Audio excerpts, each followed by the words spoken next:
we have done the second law of motion, and we have done even the mathematical formulation of that.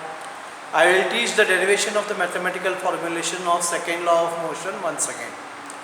But for that, first I will give the statement of the second law of motion. The second law of motion states that the rate of change of momentum of an object is proportional to the force applied or unbalanced force applied and in the direction of force. So I will repeat the statement once again. The rate of change of momentum of an object is directly proportional to the applied unbalanced force in the direction of force. And what is momentum? If you see the definition of momentum, it is the quantity of motion possessed by an object. And how is the momentum measured? The momentum is measured by the product of mass and velocity of an object. If m is the mass and v is the velocity of the object, momentum is given by mass into velocity, that is m into v. Okay. So this is about momentum and the second law of motion. Okay. And the quantity of motion possessed by an object is called the momentum. And second law of motion, rate of change of momentum is directly proportional to the applied unbalanced force in the direction of force. Okay. So we will see what it actually means and how we can arrive at the mathematical formulation of second law of motion. Okay. So I will just derive the mathematical formulation of the second law of motion. Right. So here we will consider an object .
So for this, let us consider an object of mass m moving with an initial velocity u,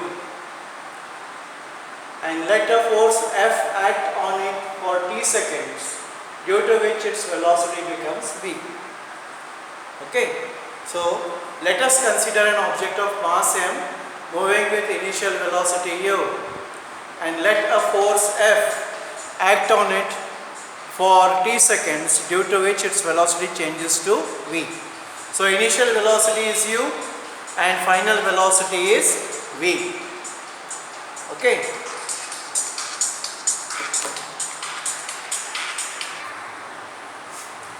So what will be the initial momentum? Initial momentum will be mass into initial velocity m into u. Final momentum will be m into final velocity v. Change in momentum will be mv minus mu. Okay. So rate of change of momentum will be mv minus mu upon t. Rate means you have to divide it by t. So it becomes m into v minus u upon t, because I have taken here m common. So if you take m common, what remains inside the bracket? V minus u upon t. Okay. So that becomes equal to m into a, because v minus u upon t is acceleration. So I have written it there. That becomes equal to ma. But by second law, okay, this rate of change of momentum ma is proportional to the applied unbalanced force, or force proportional to rate of change of momentum, and this is proportionality sign. So F becomes equal to k into ma. But in SI system, k equals to 1. So F becomes equal to ma. Okay. This is the proportionality sign, and when we change the proportionality sign to equation sign, we have to write there k, which is a constant of proportionality. But in SI system, k becomes equal to 1, because of which F becomes equal to ma. So force is equal to mass into acceleration. This is the mathematical formulation of the second law of motion. Now we shall see what are the applications of second law of motion. I think in the yesterday's video I have already told you. The first application is whenever a cricketer is catching a ball, he moves it, his hands downwards. That is, he slowly reduces its velocity to 0, so that it gets some time. So rate of change of momentum is less. Otherwise, his hands will get hurt.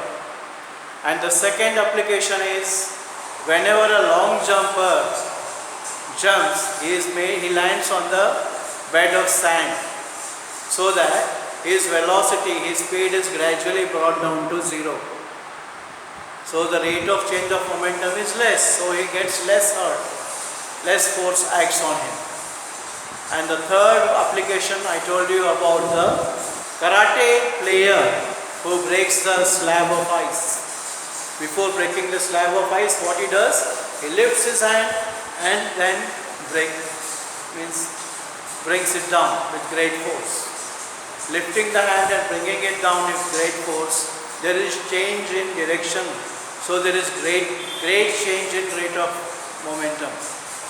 Great change means great force. With this great force, that karate player is able to break the slab of ice. Next is a cricket batsman. Whenever he hits the ball, he lifts the bat in the backward direction and then hits it. With this change in direction of the bat will cause great change in momentum and more force. So he is able to hit the ball harder, which can run off to the boundary. Okay, so this is about the second law of motion and its applications. So, and mathematical formulation also is given to you. All these notes already you have. Those who are not taken down, you can take them down in your pair. We'll meet in the next